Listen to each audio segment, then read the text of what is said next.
medyo matagal na kami, nung nalaman ko na sigurado na talaga ako. And lalo, minahal ni Kissy si Heaven na mas grabe pa talaga sa totoong anak. Alam mo yun? So, 3.5 years old lang si Heaven. Ngayon, he's turning 12. So, Grabe. so ganun katagal na. Ang tagal na. I feel really blessed. So, Mark.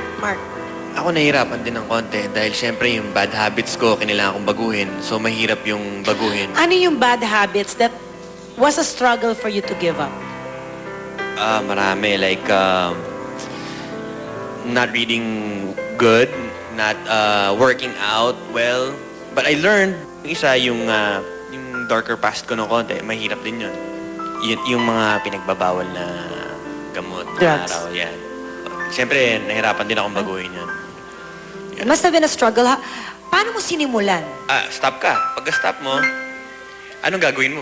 Anong gagawin mo pagka-stop mo? Oo. So, anong ginawa mo nung pagka-stop mo? What did you do? Naghanap lang ako ng ibang routine ng buhay. Ng ibang pag-uukulan ng pansin. Oo. Yun. Pwede yun. At least kasi nagagaling talaga sa kanya eh. Struggle nga talaga, pero Kasi at I'm least sure alam marami niya. nakaka-relate. Marami Oo. nakaka-relate. Mahirap ng bonggang-bongga yung pagsimula nung second chance. Sobrang hirap. It's a constant struggle. Ako hanggang ngayon, I've learned my lesson. Huwag ka mag-boyfriend ng salbahe, huwag ka mag-boyfriend at all. Pero di ba parang hirap-hirap na everyday, mga kaibigan mo, nakikita mo may boyfriend, maski sa lalaki at sa babae, di ba? Ang hirap-hirap. Nag-decide ka na stop muna, mahalin ko muna ang sarili ko bago ang ibang tao. May time pa na ginusto nyo sumuko? Angelo. Para kasi sa akin, yung gusto mong magbago in that instant, madali. Yung tuloy-tuloy, Yung ma-maintain mo na siya. Yung everyday, ganun ka, Oo. yung hindi ka nababalik. Tas, Oo. yung pa, one step forward, two steps back, Oo. na hindi ka rin talaga gumagalaw. Yung mahirap, yung inisip mong gusto mong magbago, yung pagbabagong yon kailangan gawin mo araw-araw. Kung ano yung lifestyle mo noon, kailangan pag nagbago ka, iba na yung makikita na lifestyle sa'yo ng tao. Sa ngayon at sa saka yung ngayon noon. at saka yung noon. So, yun yung pinakamahirap, yung everyday, iniisip mo na parang, ito ba yung tama? Kasi like ako, nag-quit din ako ng cigarette, nag-yosi, na hindi ganun kadali. Kasi when you're in the taping, halos lahat nag-yosi. Pero sa akin, conscious decision ko na ayoko lang eh. Tinawad na akong may hawak. Yun lang yun, Oo. actually. So tumigil ako. Tapos nung tumigil ako, kahit gusto ko yung craving, alam mo, totoo, lagi lang akong gumaganto, Lord, tanggalin mo yung craving. Ginaganon ko lang lagi. Automatic yun sa akin. Kasi kung hindi, ang dali-dali eh. Ang Oo. dali-daling papuff lang. Alam mo yun, ang madali. Yung nakasanayan mo for me, I'm 28, nakasanayan ko ng 28 years na sinubukan kong baguhin ng September last year. Parang masyadong malabong mangyari na overnight. So, kailangan talaga consciously gusto mong magbago. Gian, kanino ka kumukuha ng lakas? Siyempre ngayon may baby na. So, ayun nga, masarap yung feeling na minsan pagod ka, umuwi ka sa bahay, tapos makikita mo yung baby. Ayun, nakakawala nga talaga ng stress. Ng pagod, O, no? nakakatanggal talaga kasi parang nanggigigil ka tapos parang, parang anak ko yan, ganyan. So, yung gusto ko namang baguhin kasi, yun nga, wala nga yung parents ko nung lumaki ako. Gusto ko, This para time, sa anak ko, this time, Ayaw andyan na mong ako. maranasan niya kung anong naranasan mo nung bata ka, parang ganun ba? Opo, kasi alam ko yung feeling na pangit yung feeling. Tapos masakit siya para sa bata. Gian, narito ang isa sa iyong mga kaibigan na lagi mong karamay sa lahat ng pinagdadaanan mo sa buhay. Hello? Hello, Gian. Di ba wano, starstruck? Paano ba kayo nagdadamayan ni Gian? Minsan nag-outing kami nila Gian. Pero kami Tagaytay or Batangas. Tapos doon kami nag-uusap about ng mga problema, mga ganun. Madali lang ba siya mag-open up? Kasi may mga lalaking Oo. hindi vocal pag may problema. Si Gian Ay, ba? Ganun? Si Gian sa barkada, sa pinaka-cool. Pero napaka-sekretong tao yan, saka napaka-tahimik. Pero malalaman mo agad kung may problema yan eh. Kasi minsan di niya matitis eh. Sasabihin niya eh. Kahit sobrang tahimik niya, hindi niya matitis eh. Sasabihin niya talaga yung problema niya. Vivo, anong message mo for Gian? Alam mo, bilib ako sa'yo, napaka-independent mong tao. Kahit na ikaw lang mag-isa sa kondo mo, kayang-kaya mo, sana huwag kang susuko nandito lang ako sa'yo para sa'yo. Alam mo yan. Thank Okay, you, thank you, Vivo, Vivo. thank you. Thank you, Vivo. Thank Usapan you. nila, no? Oo. Mark, ikaw din, you're also a daddy. Ngayong tatay ka na, paano nabago yung buhay mo? Mas naging responsable ako. Mas iniisip ko na sila bago sarili ko. Mag-iiba talaga ang mga buhay. Diba sa mga, kahit yung mga naman mommy. mommies, di ba? Yes. Pag naging mommy ka na, for some weird reason, nagiging corny ka.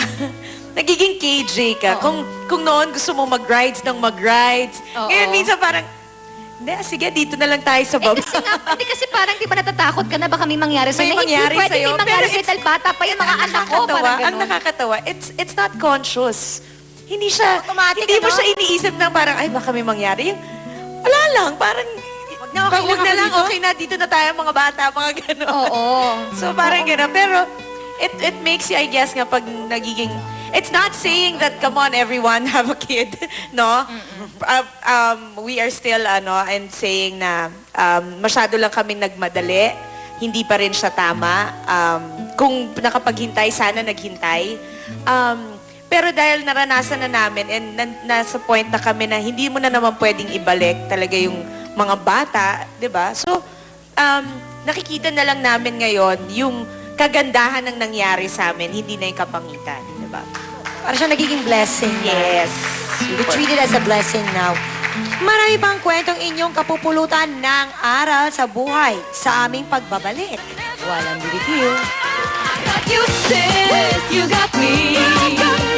Best of friends will always, always, will always, always. Welcome back at ngayon naman, tatanungin natin sila kung sino ba ang mga taong gusto ninyong pasalamatan at this point and time of your lives. Gian. Yung mga taong laging andyan para sa akin, yung friends ko, yung family na natatakbuhan ko pag may problema ako. Tapos sila yung nagbibigay ng mga advice kung ano yung dapat kong gawin kasi nga bata pa kami. Sa mami ng baby ko, dahil binigay niya sa akin yung baby ko, Si Angelo.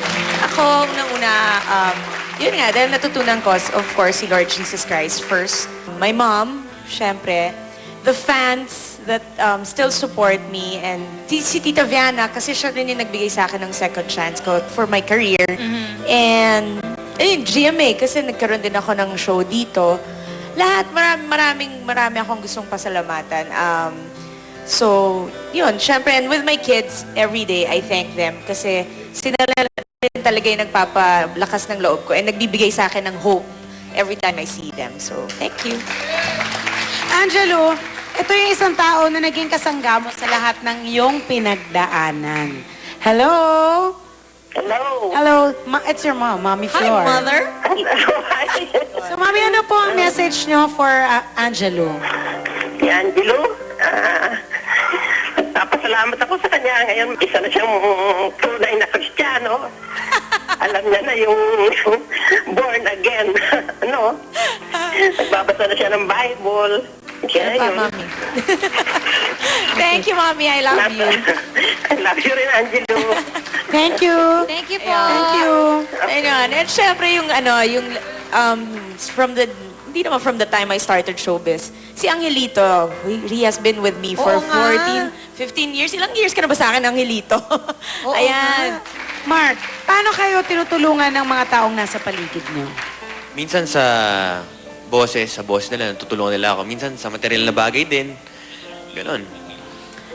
Like in your struggle, kasi sa struggle na pinagdaanan mo, temptation, habang umuokay ka, mas grabe yung temptation eh. Sino yung mga taong tumulong sa'yo to get through that, na hindi mo na siya balikan? Yung para makaabot siya sa finish line, parang ganun. Sa lahat ng papasalamat ako, dad ko talaga sa mga tao, dad ko. Yung number one talaga na gusto mong pasalamatan sa lahat, your dad. What's your message for your dad?